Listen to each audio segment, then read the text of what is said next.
Hello guys, welcome back to लॉगरी। I hope all you are doing great. आज हम 27 दिसंबर की द हिंदू एनालिसिस करेंगे।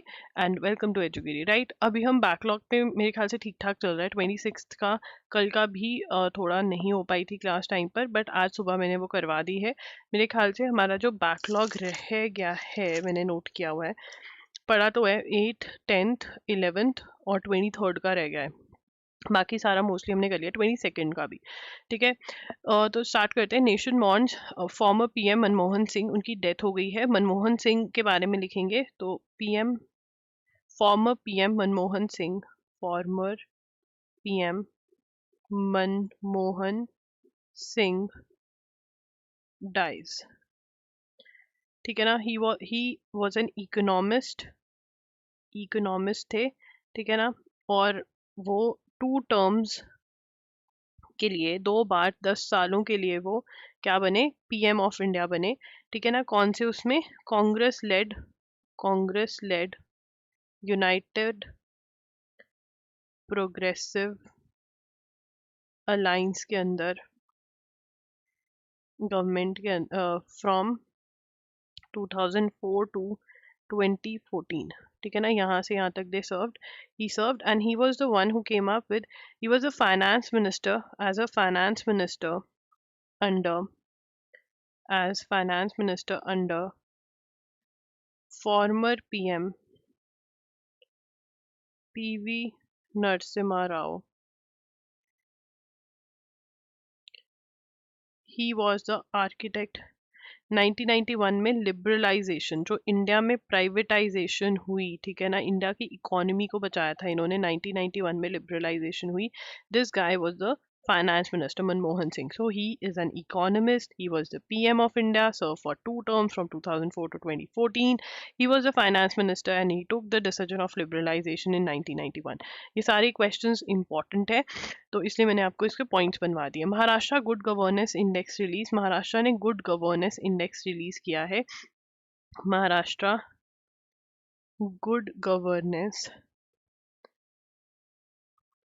इंडेक्स रिलीज, तो महाराष्ट्र का जो गुड गवर्नेंस इंडेक्स है वो रिलीज हो चुका है। गुड गवर्नेंस का मतलब क्या होता है, ये भी मीनिंग पता लिख लेते हैं। Reflects whether the citizens have access to government services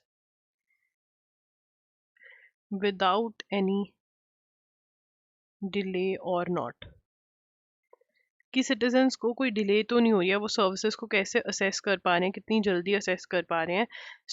ठीक है ना, ये महाराष्ट्र ने सर्वेलेंस किया है। Good governance index based on 161 parameters about 10 development sectors, ये सब देखते हैं कि लोगों का काम हो पा रहा है या नहीं। महाराष्ट्र ने ये इंडेक्स रिलीज किया है। कौन सी स्टेट ने इंडेक्स रिलीज किया है, महाराष्ट्र में। बस ये क्वेश्चन इंपॉर्टेंट है। गुड गवर्नेंस का मतलब कितनी जल्दी एक सिटीजन का काम हो पा रहा है। And avoidable tragedy, avoidable tragedy किसको बोल रहे हैं, नेशनल क्रिमिनल रिकॉर्ड्स ब्यूरो क्या कह रहा है कि इंडिया के अंदर 3935 स्टैम्पेड्स हुए हैं, भगदड़ वाले केसेस 1996 के लेकर 2022 में। जिन्होंने भी एस्से राइटिंग करनी है, जैसे एनएल सैट वाले आर द ओनली वंस। ठीक है ना, तो वो ये पॉइंटर नोट कर लें। क्या, नेशनल डाटा फ्रॉम, पूरा ही लिखेंगे, data from national crime records bureau reveals that between 1996 and 2022, India recorded 3935 stampede incidents, resulting in more than 3,000 that's तो ये जो डाटा है ये किसके लिए इम्पोर्टेंट है? एस्से राइटिंग के लिए इम्पोर्टेंट है। अब ये क्यों बात हो रही है? क्योंकि पुष्पा 2 की मूवी पुष्पा 2 मूवी चल रही थी थिएटर में, जो है अल्लू अर्जुन गए और वहाँ पे भगदड़ मच गई। तो अब क्राउड मैनेजमेंट और क्राउड कंट्रोल पे क्वेश्चन उठ रहा है। किस पे उठ रहा है? क्राउड कंट्रोल पे, कि क्या इंडिया में पुलिस जो है या कोई भी जो अथॉरिटीज हैं वो क्राउड कंट्रोल नहीं कर पा रही, नहीं कर पा रही, क्यों नहीं कर पा रहे, कुछ करना चाहिए इस चीज़ के ऊपर। तो ये बात है, ठीक है। उसके बाद prime minister Narendra Modi flagging off work on Ken Betwa. Ken Betwa मैंने कल याद करवाया था, ये कहाँ पे स्टार्ट हुआ है? एमपी में। बुंदेलखंड के लोगों को बहुत फायदा होगा इसमें। अब केन बेतवा प्रोजेक्ट में क्या कर रहे हैं लिखेंगे, Ken Betwa river interlinking project. ठीक है, प्रोजेक्ट क्या करेगा? Will draw excess water away from Ken river basin towards the Betwa river basin, and from there to farmland and human settlements। ठीक है ना? तो पानी जो है एक्सेस वाटर वो केन रिवर बेसिन में से निकाल करके बेतवा रिवर बेसिन में दिया जाएगा और फिर अल्टीमेटली फार्म लैंड्स में और ह्यूमंस को ये यूज करने को मिलेगा। ठीक है ना? तो ये union cabinet approve the project in, ये भी इंपॉर्टेंट है, union cabinet approve the project in 2021। 2021 का ये प्रोजेक्ट अप्रूव हो रखा है। ठीक है ना? तो अब इसमें प्रॉब्लम क्या आ रही है? वो कह रहे हैं कि आप बेतवा से ले, आप केन से ले तो रहे हो, वहाँ पे कम पॉपुलेशन है, तो अभी कम पानी की रिक्वायरमेंट है। अगर पॉपुलेशन बढ़ जाएगी तो वहाँ रिक्वायर होगा, ये वो है। फ्रजाइल लैंड है, ये सब भी कहा जा रहा है। This was typical of states to partner businesses. अब यहाँ पर the law has strict terms for allowing hydro electric power plants in enclose centre. अब यहाँ पर एक डैम की बात हो रही है, धोधन डैम। कहाँ पर है वो? इनसाइड पन्ना टाइगर रिजर्व। ठीक है ना? तो वो कह रहे हैं कि मतलब ऐसे ही नहीं इन्वायरमेंटल प्रोजेक्ट्स कर देने चाहिए जो इन्वायरमेंट को हार्म करते हो, उनकी टेस्टिंग पूरी होनी चाहिए। तो धनदान डैम की वो कह रहे हैं ऐसे ही बना दिया। फ्रजाइल इकोसिस्टम है, फ्रजाइल मतलब बहुत ही वीक, फिर भी वहां पर बना दिया इन्होंने। ठीक है ना? तो पन्ना टाइगर रिजर्व के अंदर ये जो है एग्जिस्ट करता है। उसके बाद the government's principal claim is that Ken and Betwa basins are respective water surplus and water deficient. ठीक है ना? वो कह रहे हैं एक में वाटर सरप्लस है, एक डेफिशिएंट है, तो एक का पानी दूसरे में जाएगा तो बढ़िया हो जाएगा। ठीक है। India is a third largest carbon emitter is waiting the. अब यहाँ पर क्या है? Rare earth metals. ठीक है ना? अब रेयर अर्थ मेटल्स हमें रेन्यूएबल सोर्सेज ऑफ एनर्जी में बहुत ज़्यादा चाहिए। रेन्यूएबल सोर्सेज ऑफ एनर्जी हमारे कौन से होते हैं? Wind energy, solar energy, water energy, ये सारे जो होते हैं these are renewable sources of energy, right. तो इंडिया जो है इसकी ज़रूरत है इंडिया को। इंडिया भी कहाँ से ले रहा है ये सब कुछ? चाइना से ले रहा है। कहाँ से ले रहा है? चाइना से। बट चाइना का क्या है? चाइना आज हमें दे रहा है, जब उसकी मर्जी होती है वो नहीं देता है, राइट। तो अब हम किसके ऊपर डिपेंड करने वाले हैं? हम कजाकिस्तान से मांग रहे हैं ये सामान। अब यहाँ पे लिखेंगे कुछ फैक्ट्स हैं। India is the third largest carbon emitter. सबसे ज्यादा कार्बन कौन एमिट करता है? India is the third largest carbon emitter. कौन एमिट करता है कार्बन? इंडिया। ठीक है ना? फेसेस अब रेयर अर्थ मेटल चाहिए, requirement of rare earth elements growing. ठीक है ना? अब इंडिया किस पे रिलाई करता है? India relies heavily on China. China पे रिलाई करता है।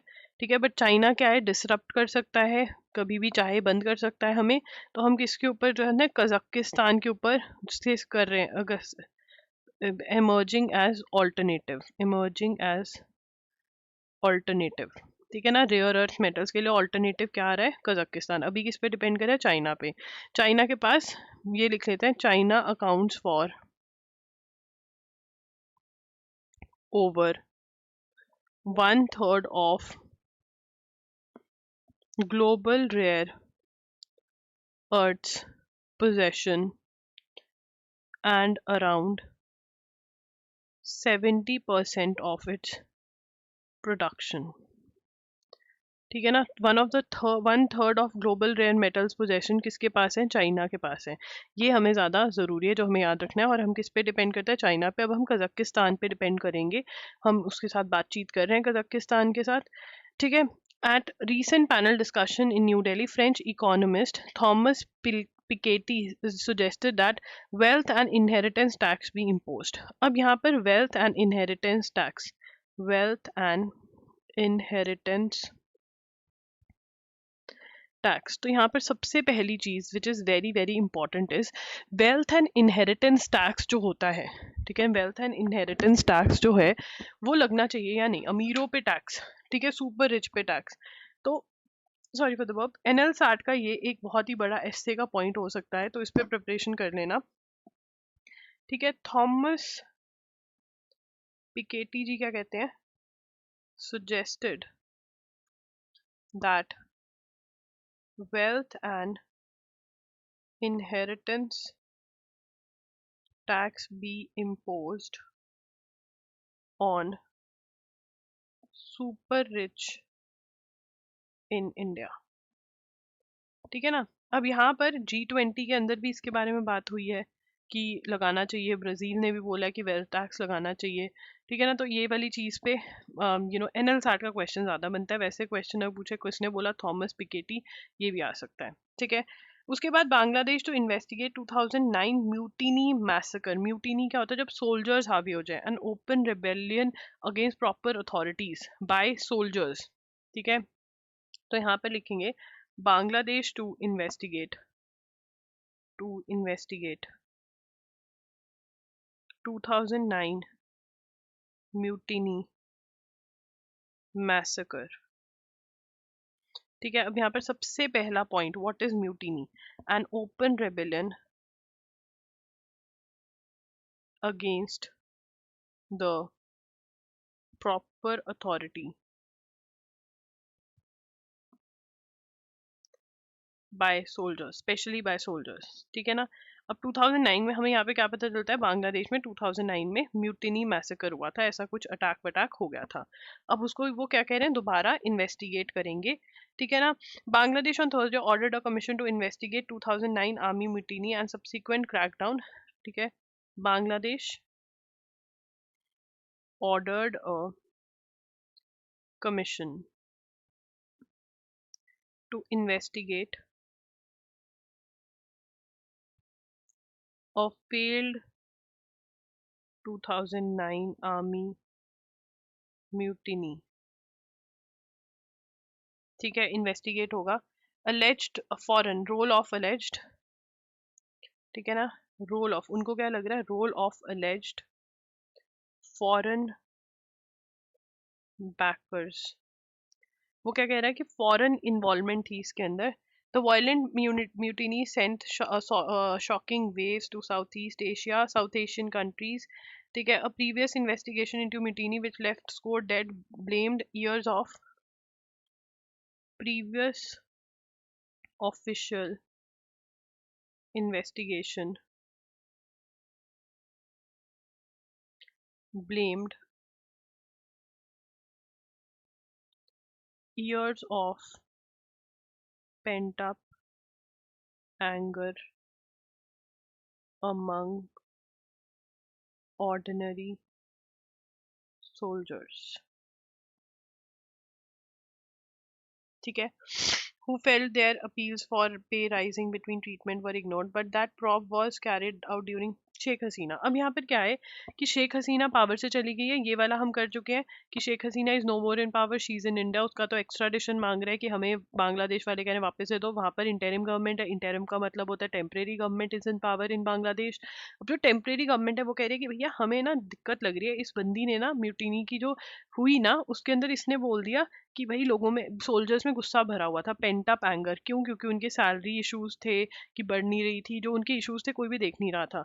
बट बट वो कह रहे हैं कि हमें लग रहा था कुछ फॉरेन इन्वेस्टिगेट करेंगे कि जो फेल्ड म्यूटिनी हुई उसमें फॉरेन ने बैक किया था, फॉरेनर्स कुछ इन्वॉल्व थे जिन्होंने ये बैक किया, तो ये इन्वेस्टिगेशन दोबारा होगी। क्वेश्चन क्या आ सकता है कि भाई 2000 कब हुई थी, ये फेल्ड म्यूटिनी कब हुई थी बांग्लादेश में 2009 में, ठीक है, और रीजन भी आ सकते हैं। अब यहाँ पर टेंशन वाली बात क्या है कि पोलियो वायरस के जो पोलियो के केसेस हैं वो बहुत जगह पर आ रहे हैं, यूरोप में आ रहे हैं, यहाँ पर पाकिस्तान में आ चुके हैं, इंडिया में भी मेघालय में एक देखा, तो ये लोग ना वेस्ट वाटर सिस्टम जो सीवेज सिस्टम होते हैं वो वहां से पानी निकाल निकाल के चेक करते रहते हैं, तो उसमें पोलियो का वायरस मिला है, तो ये थोड़ी डेंजर की बात है। Andy Pycroft completes 100 test as match referee, तो लिख लेते हैं Andy Pycroft became fourth official in history of men's test cricket to complete 100 games as a match referee, with boxing day contest between India and Australia। ठीक है ना, India और Australia का match था, उसके साथ इनके 100 जो हैं गेम्स इन्होंने रेफरी कर ली है, ठीक है ना। ये क्या नाम है इनका, Andy Pycroft, is the fourth official to do so. Israeli strike kills 5 Palestinian journalist, अगर ये ज़्यादा ही न्यूज़ में आया तो इनके नाम जो है वो इम्पोर्टेंट होंगे, फिर अभी नहीं नोट करेंगे। उसके बाद RBI panel, very very important, important mark कर लो इसको। RBI panel to set AI ethical framework for financial firms. Reserve bank of India constituted a committee to develop a framework, लिखेंगे RBI, reserve bank of India, that is RBI, said it constituted a committee to develop a framework for responsible and ethical enablement of artificial intelligence in financial sector। अब किसने, question क्या बन सकता है, किसने setup करिए, RBI ने क्या सेटअप करिए कमिटी, क्या डेवलप करने के लिए, framework of responsible and ethical enablement of artificial intelligence, जिसको ये क्या बोल रहे हैं, फ्री एआई बोल रहे हैं, ठीक है ना। कौन से सेक्टर में, फाइनेंशियल सेक्टर में सेट होगी। The committee will be led by, this is again very important, committee be led by Pushpak Bhattacharya, जो आईआईटी बॉम्बे से हैं, ठीक है। The panel will also assess the current level of AI adoption in financial services. AI will focus on financial, मतलब financial services में AI कैसे लेकर आ सकते हैं, वो ये है। वेरी वेरी इंपॉर्टेंट, मैंने ऊपर इंपॉर्टेंट लिख दिया था, वेरी वेरी इंपॉर्टेंट, 100% का क्वेश्चन। पुष्पक भट्टाचार्य, नाम भी बहुत आसान है, फ्री एआई की full form RBI, very very important. उसके बाद the Supreme Court made it clear that judiciary must not assume expertise and jurisdiction over banking and should leave the job exclusively to RBI। तो supreme court ने क्या कहा, supreme court, इसको पहले पूरा पढ़ लेते हैं। तो सुप्रीम कोर्ट के पास एक केस आया कि भाई कमीशन फाउंड द 36% टू 49% जो बैंक चार्ज कर रहे हैं कमीशन, ठीक है ना, on is exploitation of borrowers, जो कार्ड्स के क्रेडिट कार्ड ड्यूज जो होते हैं उसके ऊपर 36% टू 49% जो चार्ज कर रहे हैं, दिस इज नॉट राइट, ठीक है ना। तो इसके ऊपर सुप्रीम कोर्ट ने बोला कि भाई ये आरबीआई का डिपार्टमेंट है, आरबीआई को हैंडल करने दो। तो यहाँ पे पहले लिखेंगे SC made it clear that judiciary must not assume expertise and jurisdiction over banking and should leave the job exclusively to RBI. तो वो क्या कह रहे हैं कि आप बैंकिंग एक्टिविटीज में मत पढ़ो, कंज्यूमर फोरम को कह रहे हैं, उनको पता है। तो यहाँ पर क्या हुआ था, case with regard to credit card dues, interest 36% to 49%। तो वो कह रहे हैं ये तो बहुत हाई है, कंज्यूमर का गलत कर रहे हैं ये लोग। तो कंज्यूमर फोरम को क्या कह रहे हैं, आरबीआई को पता है, ठीक है, तो अब इतना पैसा देना पड़ता है, क्रेडिट कार्ड देख के यूज करना। Pawan Hans seeks centre's approval to acquire 23 more helicopters. तो पवन हंस जी कौन है?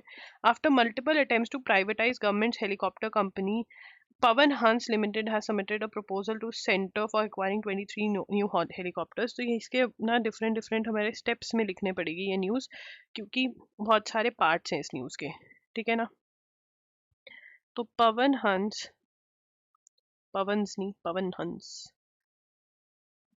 Limited submitted a proposal to the Center for acquiring 23 new helicopters to replace aging fleet। ठीक है, वो क्या कह रहे हैं, पवन हंस क्या कह रहे हैं कि भैया हमको नए हेलीकॉप्टर्स चाहिए क्योंकि बुड्ढे हो गए हैं पुराने हेलीकॉप्टर्स, ठीक है ना। अब ये आया है, अब पीएचएल है क्या, what is PHL, Pawan Hans limited है क्या? सबसे पहले is a joint venture of government of India and oil and natural gas corporation limited, that is ONGC, ठीक है, sorry for the nosy, providing helicopter services।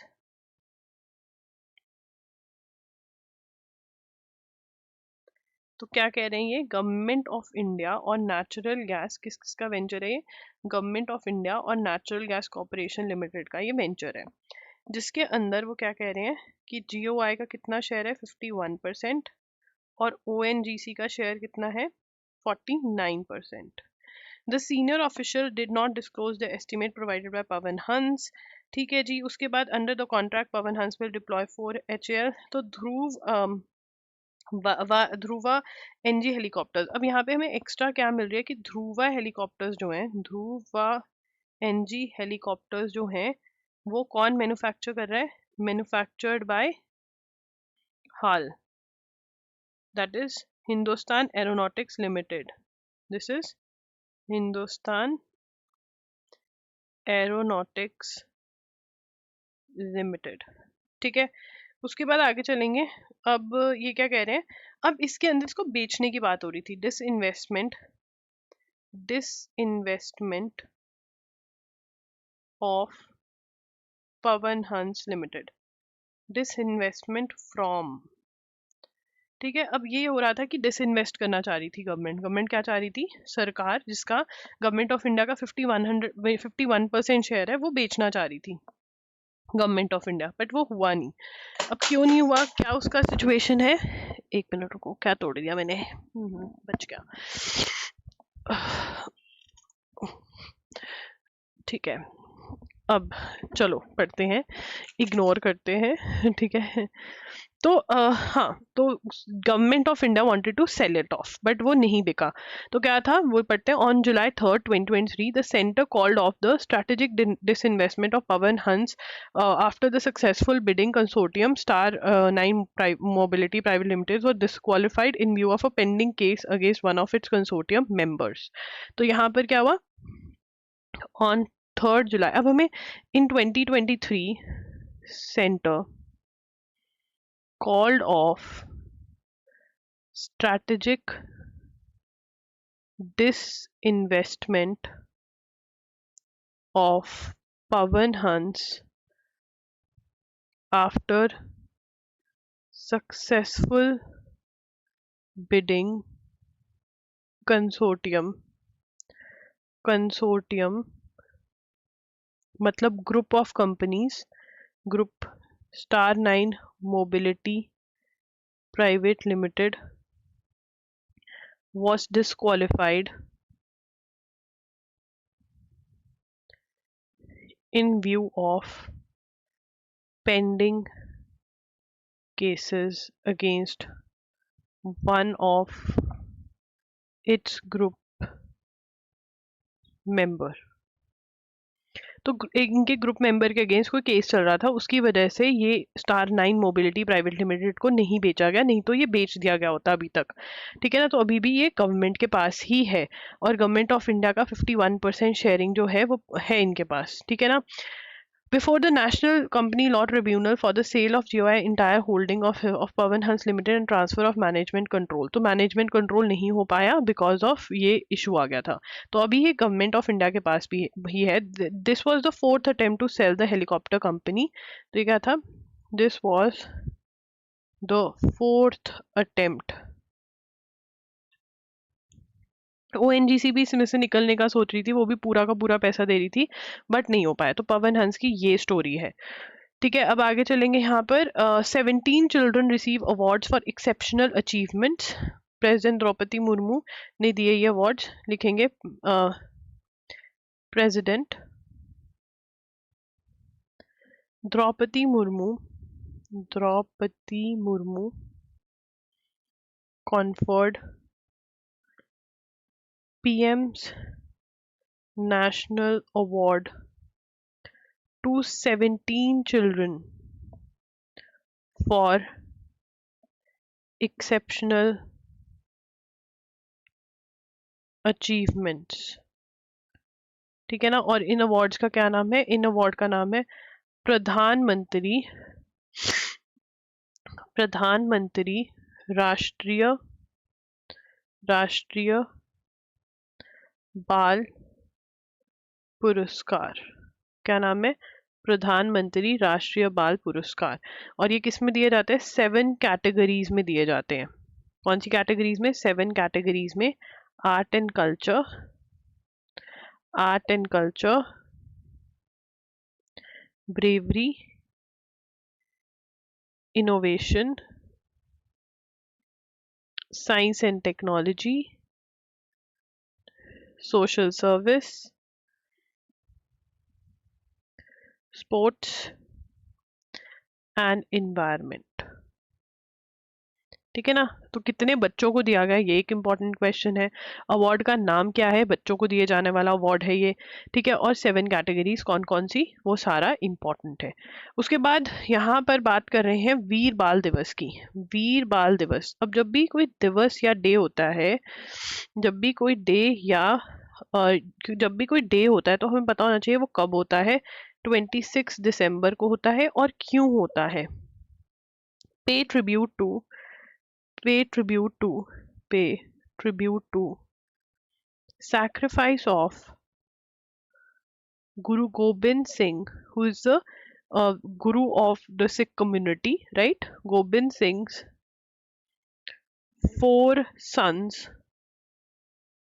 ठीक है ना।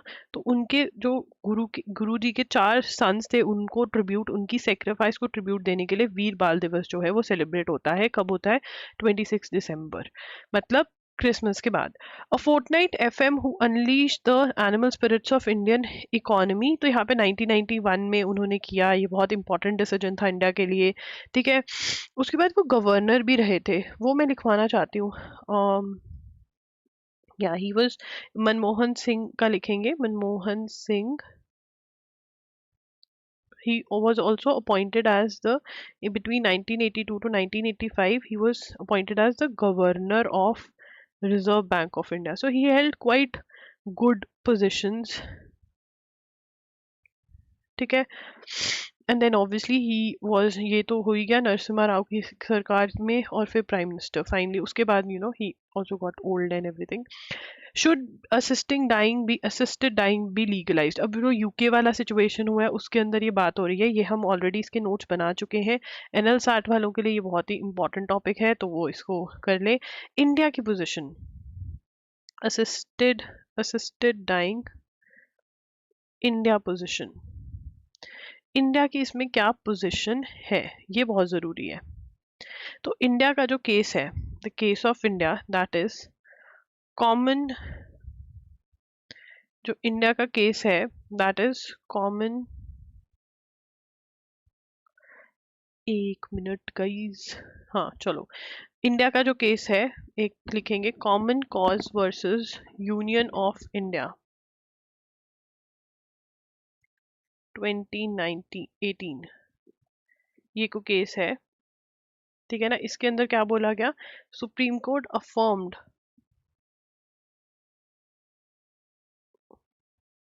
That right to die with dignity is integral to the right to life and personal liberty under Article 21 of constitution. तो वो क्या कह रहे हैं कि राइट टू डाई, कि हम मर सके आसानी से, ये हमारी राइट टू लाइफ और पर्सनल लिबर्टी का पार्ट है। तो इसीलिए कोर्ट लीगलाइज्ड, इसके अंदर क्या क्या था, कोर्ट लीगलाइज्ड, ये बहुत इंपॉर्टेंट है, पैसिव यूथनेशिया। इस बार आपको ये जजमेंट देखने को मिल सकती है एग्जाम में, हर एग्जाम के लिए इंपॉर्टेंट है पैसिव यूथनेशिया। और पैसिव यूथनेशिया क्या होता है, which involves withdrawal of life support from terminally ill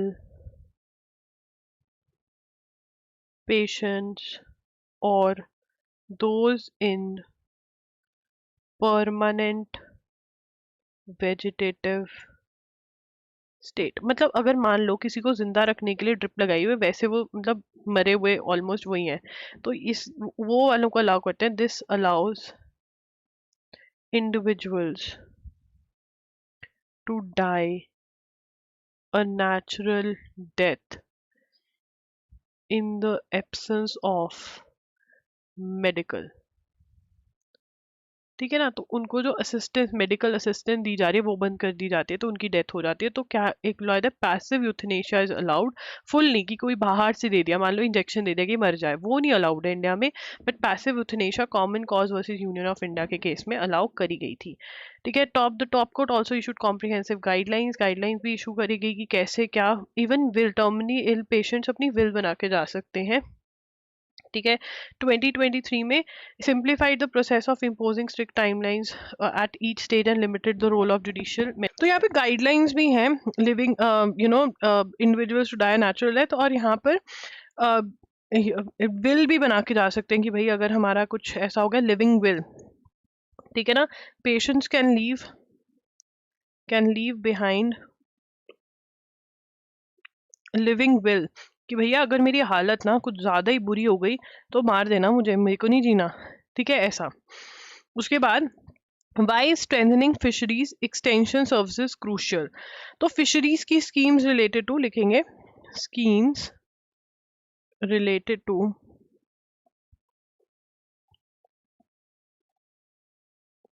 fisheries, क्या बात कर रहे हैं हम, फिशरीज से रिलेटेड जो स्कीम्स हैं वो कौन कौन सी हैं। एक तो है प्रधानमंत्री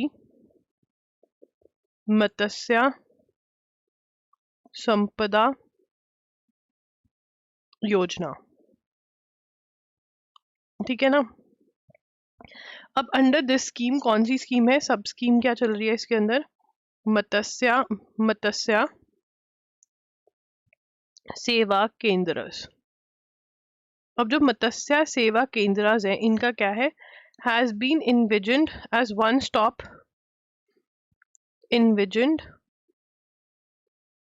as one stop solution to provide a range of extension services by trained aquaculture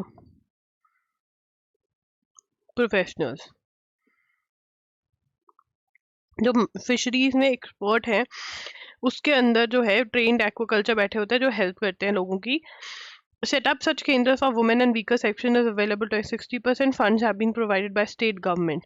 ठीक है, तो हमें पता होना चाहिए केंद्रास करते क्या है। उसके बाद दूसरी एक और जो है सागर मित्रास। सागर मित्रास क्या है?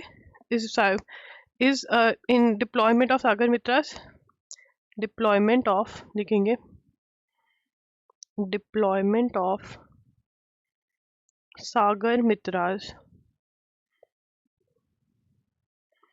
in coastal states and UTs। ये क्या है? Vital interface between government and seaborne fishers। They compile information and data on daily marine catch, price fluctuations and तो ये क्या करते हैं? इंटरफेस बिटवीन गवर्नमेंट और सी बॉर्न फिशरीज के बीच में, फिशर्स के बीच में, जो फिशिंग करते हैं उनके बीच में कनेक्ट है। क्या करते हैं? कंपाइल लिखेंगे, क्या करते हैं? Daily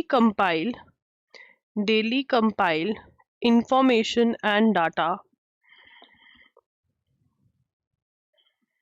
on daily marine catch, कितना पकड़ा आज मछली, ठीक है, कितना क्या पकड़ा, कौन सी मछली, प्राइस फ्लक्चुएशन, जो प्राइजेस की चेंजेस होते हैं, फ्लक्चुएशंस, एंड मार्केटिंग नीड्स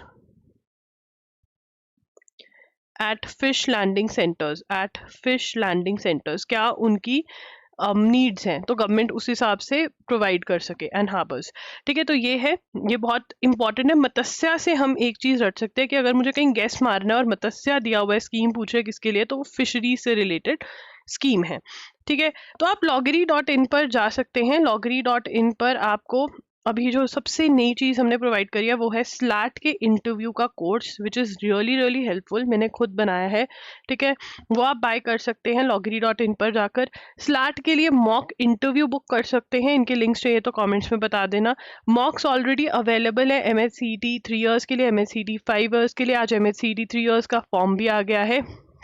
ठीक है, आप CUT UG PG का मॉक टेस्ट ले सकते हैं, जामिया का मॉक टेस्ट ले सकते हैं, एंड ऑल्सो करंट अफेयर्स के अंदर 1 शॉट्स, वीडियो लेक्चर्स और MCQs तो अवेलेबल हैं ही हैं। Jan to November के ये पूरे हैं। ठीक है, सबसे पहले जिनका इंटरव्यू है दिसंबर वालों को, उनको कोर्स के अंदर जो है करंट अफेयर्स का कंपाइलेशन मिलेगा, वो होगा, एंड फिर उसके बाद इस बार 1 शॉट्स डलेंगी यहाँ पर। ठीक है ना, क्योंकि मैं एक सिंगल टीचर ही हूँ तो सब जगह का सब बच्चों का हेल्प करना पड़ता है। ठीक है, सो गाइज थैंक यू। अगर आपको सेशन अच्छा लगा हो तो कमेंट कर देना, वीडियो को लाइक कर देना, एंड चैनल को सब्सक्राइब कर देना। Thank you for watching, bye bye, take care.